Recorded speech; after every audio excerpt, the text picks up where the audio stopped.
Assalamu alaikum wa rahmatullahi wa barakatuh. Welcome back to our Arabic grammar series. Today we are going to kickstart from the fundamental and we'll be talking about Al-Kalām, speech, as explained in the book we are using, Ajrumiyyah. Alright, so let's dive in. Alright, so first, what is Al-Kalām?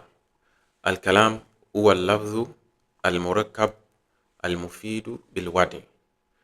In Arabic grammar, speech is an expression that is composed and provide benefits. What does that mean? Okay, so let's break it down. All right, so number one, speech must be spoken or written words. Number two, speech has to consist of at least two words. Number three, speech needs to make sense and provide a complete meaning.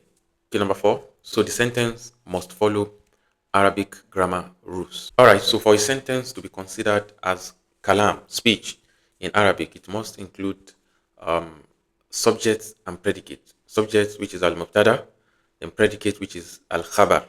A subject, that is al-mubtada, is who or what we are talking about.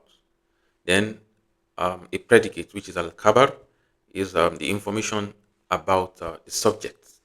Okay, for example, Zaydun qa'imun. Zaydun qa'imun. Zayd is standing. Okay, so this is a perfect example for Al-Kalām, speech, because Zayd there is Al-Mubtada, which is the subject, while qa'imun is the predicate, that is the Al-Khabar. The sentence, Zaydun qa'imun, gives us the full and clear meaning. So in Arabic, Al-Kalām, speech, is more than just words. It's all about conveying a complete thought. Alright, so that was all for today's lesson. See you in the next class. Okay, so a quick one.